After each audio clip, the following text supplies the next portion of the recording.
What's up, fam? Coming at you with another Ocarina of Time video today. And I just gotta talk about the Water Temple. I just played through Ocarina of Time again. I'm at Ganon's castle right now, but I wanted to talk about the Water Temple and how it's actually probably my favorite dungeon ever made, right? Or one of them, anyways. When I thought about my previous favorite dungeons, I would always think of the Spirit Temple and the Shadow Temple, or maybe in the Forest Temple, right? But the Water Temple itself actually is just absolutely excellent, and some people don't understand the brilliance of this level and its design. And I really hope they do this temple justice in the new Ocarina of Time 2026 remake. Because let's be honest, it deserves it. The Water Temple has some of the best Unreal atmosphere out of any dungeon in the game. And personally, I think it has the best atmosphere. The music just goes so far, and it really paints the picture of this, pristine cistern buried under Lake Hylia that's just full of mystery. I mean, this temple really just goes above and beyond in terms of its design. I think some of the biggest complaints of the Water Temple are how difficult it is and how confusing it is. But I really don't think it's confusing at all. In fact, they actually give you many hints as to the solutions, right? Like, you have the two keys that are notorious, right? One of them is behind a cracked wall, and the other one is under a platform, right? And you have to raise the water to get to it.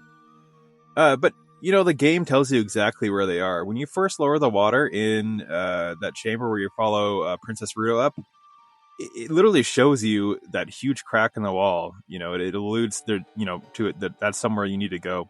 And it's the same thing with that key hidden under the platform, right? When you go into the center chamber and you play the ocarina and you lower the water, right? It's the same thing. It shows you, you raise the water. It shows the platform going up and it shows the hidden hole underneath it. So if you can't understand that, I mean, that's more of a personal thing. And I don't necessarily think that's bad game design. In fact, I think it's actually excellent game design. And they fixed this in the 3DS version to some extent, right? Because they painted the colors on the wall to correlate with the water level and at which level you want to raise it to, and where the place is you can lower the water or raise it, which makes it even better. And then I think in the new version that's coming out for Switch 2, they're going to go take that concept even further. Right? Of course, they're going to make it so that the iron boots are hot swappable with a button, or you could just press something and instantly switch them on and off, which would be nice. But even in the original N64 version, going to the menu and equipping the iron boots and taking them off isn't really that cumbersome, and you kind of get used to it after the first couple times. So for me, it doesn't really detract from the dungeon that much. But yeah, the Water Temple is absolutely peak. I mean, it's really the point in the game where Ocarina of Time really gets going, it really gets cooking, and you're in full swing, right? And in my opinion, it's the first dungeon that actually pushes you. I think it's probably one of the only dungeons in the game that actually pushes you to use your head and think critically. And that's why I love it so much. And not to mention the item you get in the dungeon is the best, right? You get the hook shot, and then you get the long shot, which is found in the Water Temple. And with the long shot, you feel like the whole game just completely opens up, and you can pretty much get to anywhere you want to go in the game. So the mini boss battle is absolutely the best mini boss in the game, hands down. And that being the Dark Link fight. It's the only mini boss in the game that'll actually make you sweat a little bit, especially if you don't know what you're doing and you don't know how to go about combating Dark Link. It's the only fight that really feels worthwhile. All the other mini bosses are a complete joke. I mean, even Dead Hand, as cool as he is a complete joke once you know how to, do the loop of where you get caught in the hands and you move out of the way, and then he lowers his head and you just completely smash him with the Master Sword. I think Dark Link is really the only. I mean, Dark Link is it's better. He's better than the actual boss of the temple, which isn't bad. You have Morpha, which admittedly is a fun boss fight. I went back and played it again, and I thought it's actually pretty decent. It's better than a lot of the other temple boss fights, if I'm honest. And this temple just has so much potential in the remake. I think it probably has the most potential out of any dungeon in the game. With the updated graphics and visuals, you could really just take that atmosphere to a whole nother level. And it's crazy to think just how good the water's going to look in the new game and the reflections coming off the water. All right, and then you have the lead up to the dungeon itself, which is actually pretty good when you think about it, right? You have the section where you go back to Zora's domain and it's frozen over. That was awesome. And then you're going to have the ice cavern. I actually enjoyed the ice cavern for what it's worth, right? There's some pretty cool puzzles in there, and I just love the atmosphere of it.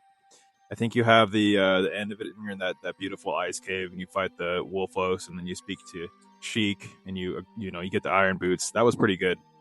I'm excited to see what they're going to do with the ice cavern in the remake, and whether they're going to enhance that or expand upon it. I don't think they need to make it an entire dungeon. They could just take the original design, honestly, and just make it look more beautiful and atmospheric. I think that would be a good way to go about it. And then also with the water temple, we have the whole Princess Ruto arc, which I think is interesting and probably one of the most interesting stages in the game. Right, when you're a kid, she gives you the sapphire stone after you beat Jabu Jabu's belly, is kind of like an engagement ring of sorts. Right, and then you encounter her later as an adult in the water temple, and she mentions this, and then she tries to help you out. You see her swim up. We don't know if she's a ghost or if she's currently alive at this point before she becomes the Sage of Water. But it's just really interesting, to think about that and how did she die in the temple? Did she die to Dark Link? Did she die to the boss Morpha? Or what exactly was Princess Ruto's fate in the water temple? And had she survived, would she still be pushing Link to get married after giving her the spiritual stone? It's really interesting to think about. I think, I don't know, I'd love to see them expand upon this in the 2026 remake. I know they won't, but yeah, it's always been something in the back of my head. And just Link and all these girls that want him when he becomes an adult, right? When you think about Nabooru, you got Saria, then you got Princess Ruto, and then you have even Zelda herself. So it's really interesting, the relationship between Link and some of the other female sages. So that would be pretty funny. But yeah, that's just it. I think the Water Temple is excellent. I think it's now my new favorite temple in the game.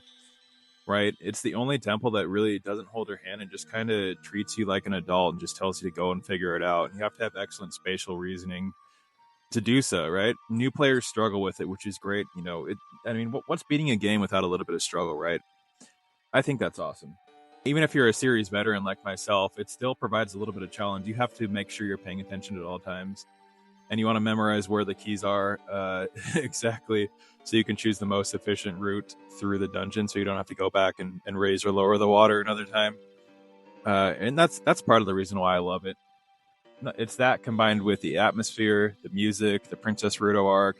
You've got the excellent Dark Link battle, and even the boss battle itself isn't bad. And all of the other little puzzles in the dungeon, like the Whirlpool puzzle, some of the hookshot puzzles are just fantastic. So that's why I think the Water Temple has the most potential out of any dungeon in the new Ocarina of Time 2026 remake.